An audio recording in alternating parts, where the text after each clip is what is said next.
Hello and welcome, my friends, buddies, and viewers to our refined version 2.0 of Physics Class 12th.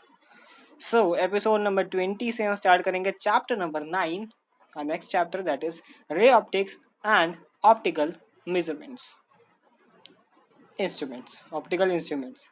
So, ray optics. अब optics जो हमारे पास एक units है जो deal करता है with the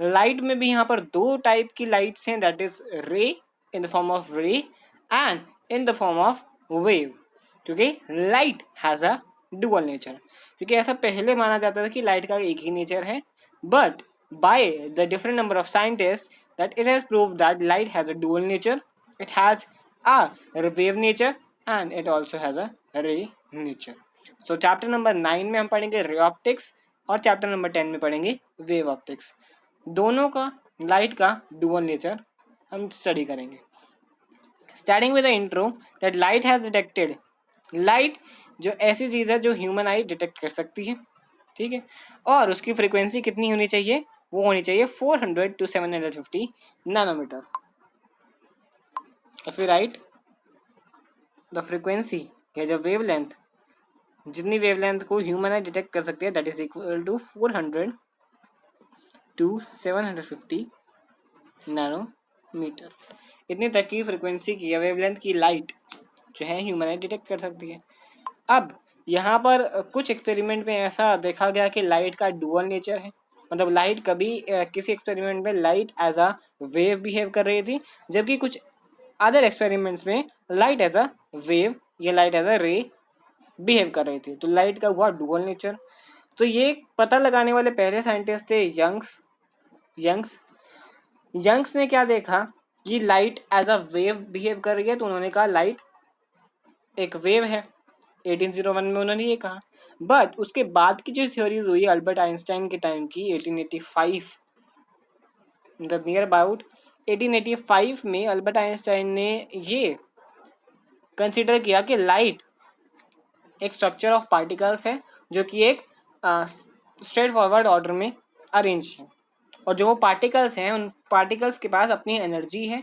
और उन पार्टिकल्स को हम फोटोन्स का नाम देंगे क्योंकि उन पार्टिकल्स वो ऐसा मानते थे कि उन पार्टिकल्स जो लाइट है वो नंबर ऑफ पार्टिकल्स से बनी हुई है और उन पार्टिकल्स के पास अपनी अपनी एनर्जी है जिसकी वजह से वो लाइट को प्रोड्यूस कर रहे हैं और उनका नाम था फोटोन नाम उसका रखा गया फोटोन तो यहाँ पर इस चैप्टर में हम पहली type that is light as a ray को कंसिडर करेंगे लाइट एज अ रे अब लाइट एज अ वेव को नहीं कंसिडर कर रहे हैं हम लाइट एज अ रे तो रे लाइट अगर लाइट एज अ रे है तो वो क्या क्या शो करेगी क्या क्या थ्योरीज वो शो करेगी क्या क्या वो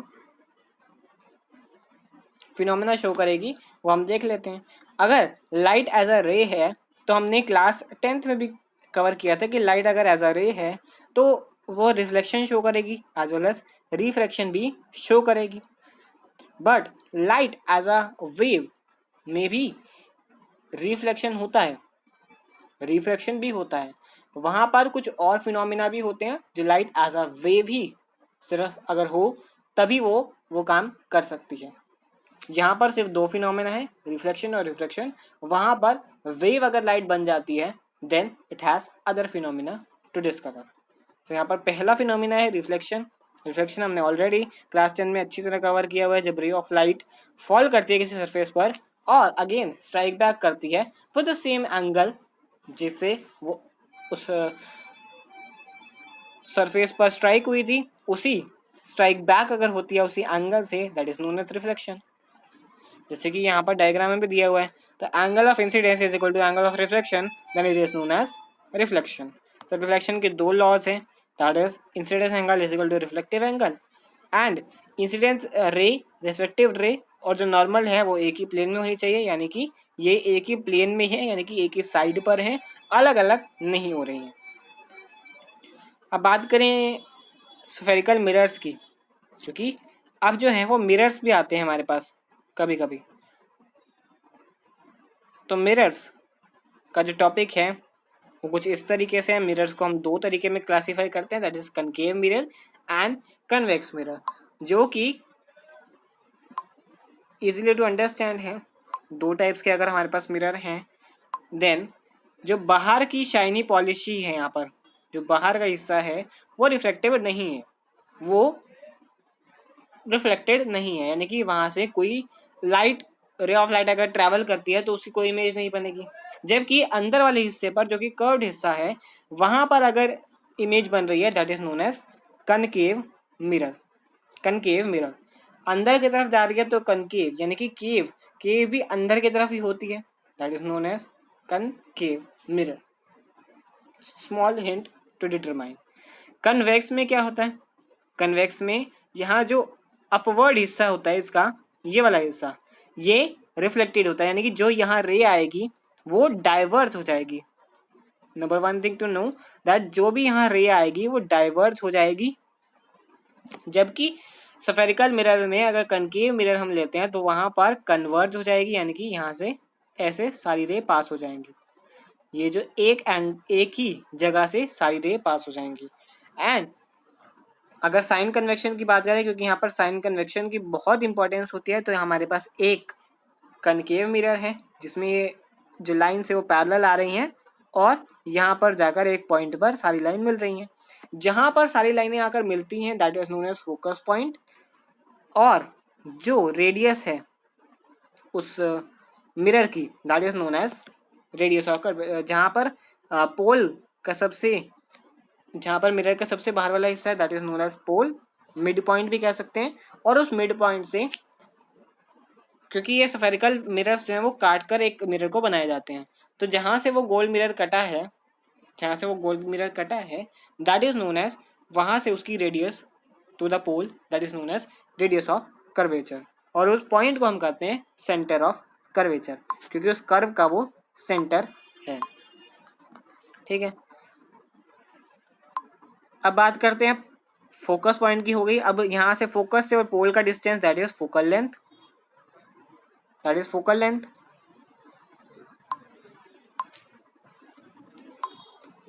यहाँ से जो डिस्टेंस है पूरा that is known as focal length. और ये पूरी एक्सिस है जिस पर ये सब कुछ काम हो रहा है that is known as principal axis, principal axis. और हमारे पास जो पूरा सेंटर ऑफ कर्वेचर से पोल तक का डिस्टेंस है that is known as radius of curvature. ये पूरा साइन कन्वेंशन होगा इसके। अब बात आती है मिरर इक्वेशन की। मिरर इक्वेशन, अब यहाँ पर फिर से हमने एक कनकेव मिरर लिया हुआ है। यहाँ पर हमारा ऑब्जेक्ट है जिसकी तरफ से रेस जा रही है यहाँ से और रिफ्लेक्ट हो रही है यहाँ पर। तो यहाँ पर कहीं हमारी इमेज बनेगी सेंटर ऑफ कर्वेचर और फोकस के बीच में, दैट्स इट। और यहाँ से जो हमारी दूसरी रे जा रही है वो यहीं पे बैक हो रही है। सो यहाँ पर दो रे मिलती हैं तो इमेज बनती है, ये हमें भी पता है। तो यहाँ पर जो सेंटर ऑफ कर्वेचर है ये नॉर्मल बनाता है, नॉर्मल बना दिया इसने। नॉर्मल बनाने के साथ साथ यहाँ से इंसिडेंस एंगल और रिफ्लेक्टिव एंगल सेम होगा, क्योंकि बीच में नॉर्मल है, incidence angle, reflective angle, in between normal line fall, so दोनों एंगल इक्वल है। ये हो गया रिफ्लेक्शन, रिफ्लेक्शन हो गया ना। और यहाँ से यहाँ तक का डिस्टेंस जो है वो x है, और ये जो डिस्टेंस है p टू x का ही हमने नेग्लिजिबल मान रखा है कि नेग्लिजिबल डिस्टेंस ये होगा।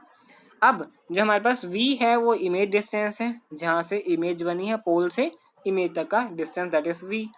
और जो ऑब्जेक्ट है वहाँ से पोल तक का डिफरेंस दैट इज u। और जो फोकस है और वहाँ से फोकल लेंथ का डिफरेंस दैट इज f।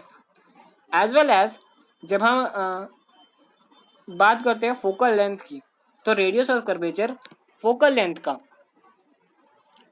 का जस्ट डबल ही होता है, जस्ट डबल ही होता है। By the experiment we can see that focal length is equal to 2 times, focal length is equal to half of radius of curvature. So अगर हमने exterior angle की प्रॉपर्टी पढ़ी हुई है तो एक्सटीरियर एंगल क्या होता है? Sum of two interior angles in the triangle. अगर हम ट्राइंगल की बात करें, पहले इसको इरेज करते हैं। अगर हम ट्राइंगल की बात करें, जो दो हमने ट्राइंगल ले रखे हैं that is triangle O O dash C, that is O O dash C, centre of curvature वाले की बात हो रही है पहले, ओ ओ डैश सी। उस ट्राइंगल में अगर हम देखें तो वहाँ पर थीटा 2 जो है,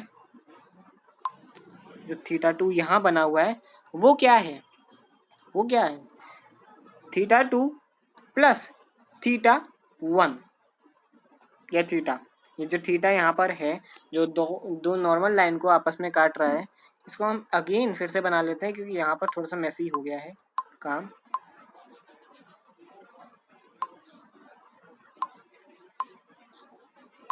तो यहाँ पर जो हमारे पास ये इंसिडेंस रे जा रही है, ये इंसिडेंस रे जा रही है यहाँ पर बीच में जो नॉर्मल बनी हुई है हमारी, और ये आ रही है रिफ्लेक्टेड, ये मान लिया हमने। यहाँ पर जो एंगल है वो है थीटा, और यहाँ पर भी एंगल है थीटा। यहाँ पर जो ये जा रही है लाइन, यहाँ पर एंगल बनेगा थीटा 2, तो थीटा 2 प्लस यहाँ का थीटा, तो थीटा 2 प्लस यहाँ का थीटा, और जो यहाँ पर थीटा बनेगा इस लाइन के आगे वो होगा थीटा 1। तो यही हमने लिया हुआ है, theta 2 is equal to theta 1 plus theta 2। Theta 2 यहाँ पर ये बाहर वाला हिस्सा थीटा 1 की है, तो थीटा 1 प्लस ये वाला theta is equal to theta 2, जो कि एक्सटीरियर बना हुआ है सेंटर ऑफ कर्वेचर के। ठीक है, ये हो गया। अब हमारा दूसरा ट्राइंगल आ जाता है, that is C O dash I. C O dash I का मतलब सी ओ डैश आई, ये वाला ट्राइंगल हमारे पास होता है।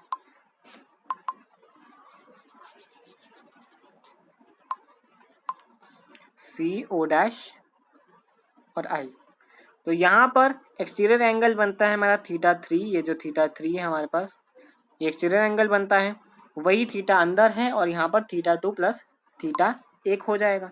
ठीक है, थीटा 2 प्लस थीटा हो गया। यहाँ पर जो इक्वेशन से पता लगा theta 3 minus theta 2 is equal to theta, क्योंकि ये सेकेंड इक्वेशन से हमारे पास आ गया जो सी ओ डैश और आई के ट्राइंगल से बना था। ठीक है, अब इसी इक्वेशन को हम पुट कर देते हैं ऊपर, थीटा की जगह थीटा 3 माइनस थीटा 2 कर दिया पहली इक्वेशन में, और 2 थीटा 2 बन गया थीटा 1 प्लस थीटा 3, ये हमारा बन गया। ठीक है, अब बात आती है ट्राइंगल, जो 3 ट्राइंगल बन रहे हैं, ओ ओ डैश एक्स,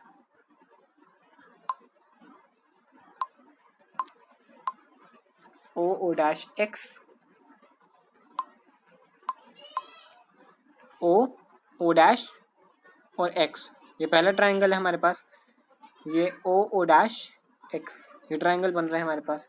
ये ट्राइंगल क्या कहता है, अगर हम tan थीटा लें इस ट्राइंगल का, tan थीटा क्या कहता है, परपेंडिकुलर अपॉन में बेस।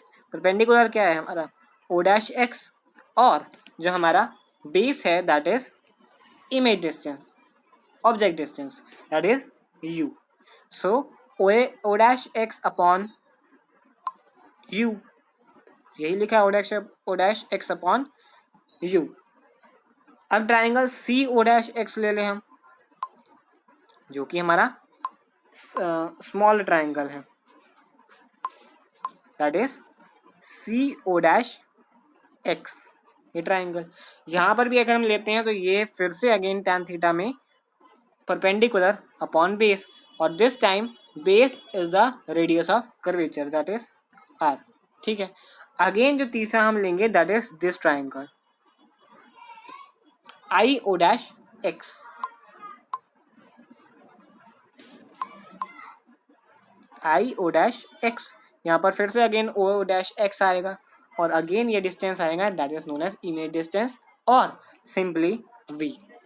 सो ये 3 इक्वेशन अगर बनी तो उसके बाद हमारे पास tan थीटा को हम सिंपली थीटा लिख सकते हैं, क्योंकि there are very shorter values. तो 2 theta 2 is equal to theta 1 plus theta 3। So ये जो इक्वेशंस हैं जो थीटा की फॉर्म में निकली हैं उसको हम पुट कर देते हैं यहाँ पर।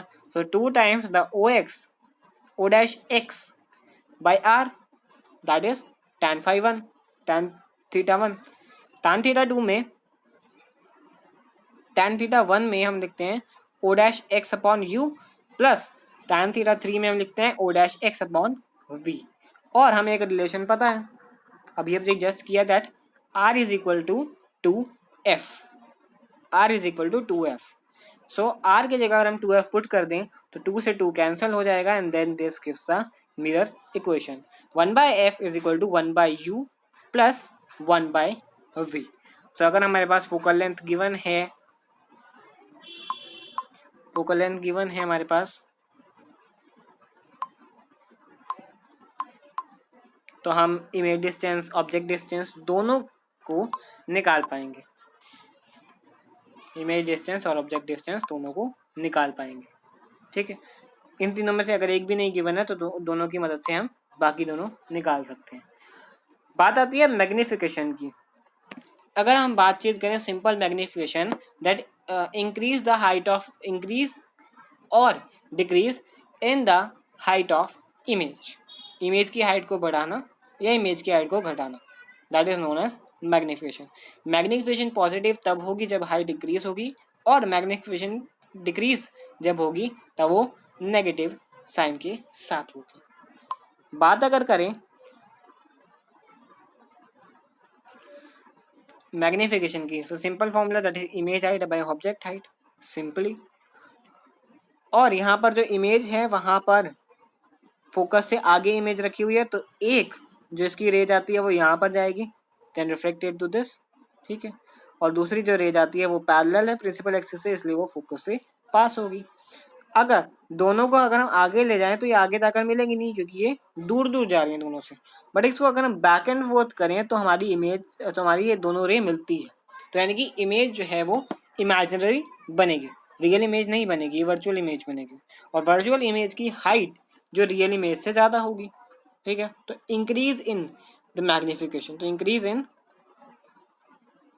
Size of the image, so that is the object distance and that is known as the image distance. So ये हो गया हमारे पास दोनों वैल्यूज।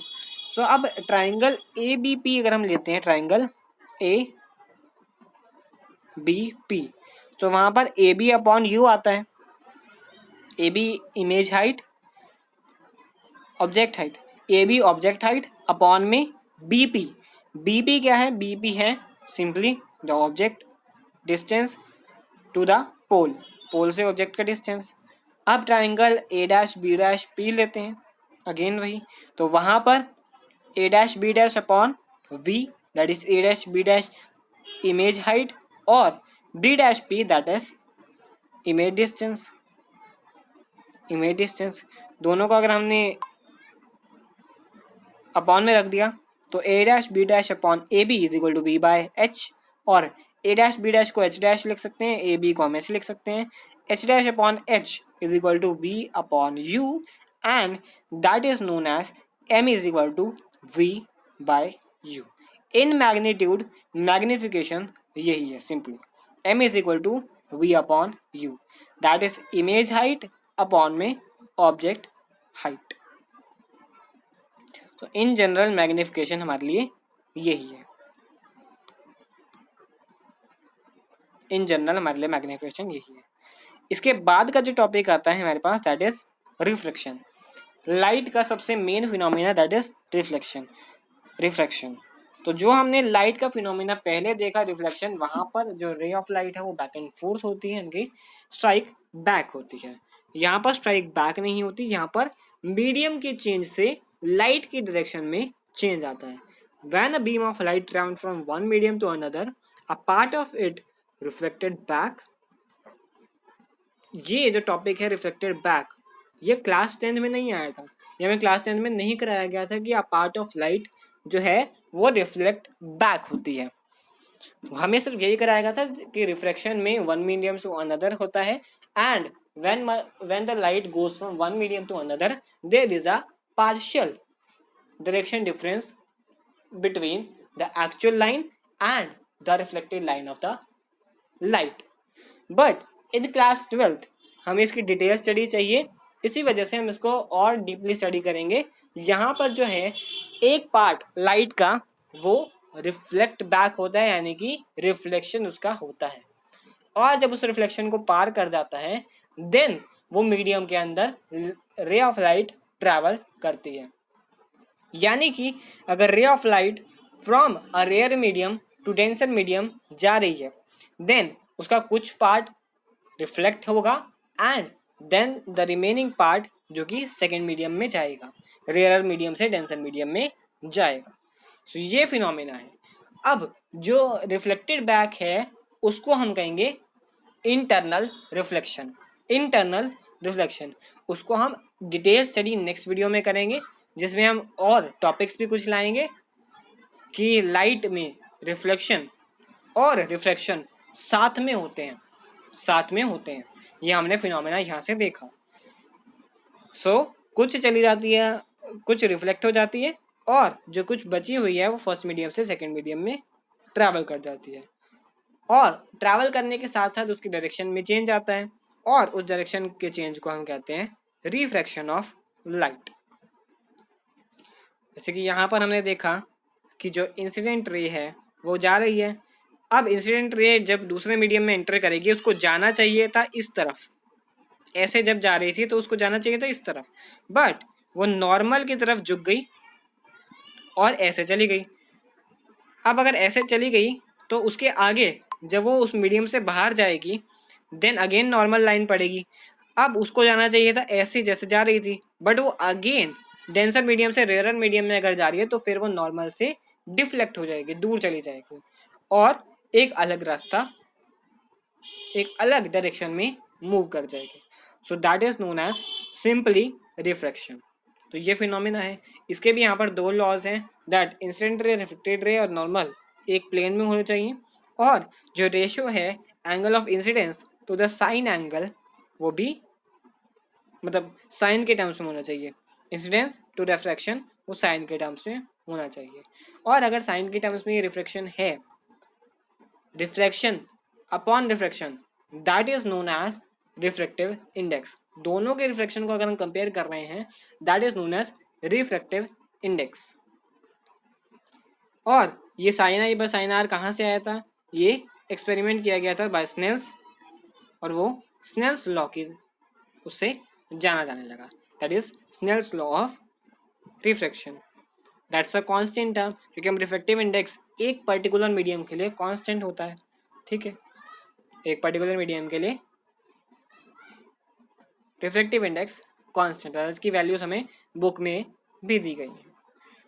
और जो साइन आई बाय साइन आ रहा है, अगर हम n21 लिखते हैं तो उसको मतलब है हमारे पास कि हम लिखना चाहते हैं refractive index of second medium with respect to first medium. 1-2 लिखते हैं तो refractive index of first medium with respect to second medium.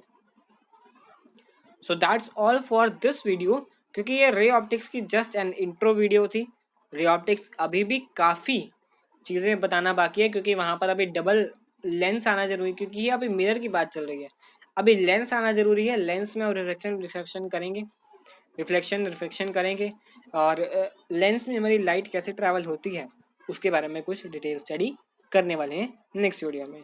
So stay tuned for the next video. I hope you all will understand what I've taught in this video and the topics covered in this video.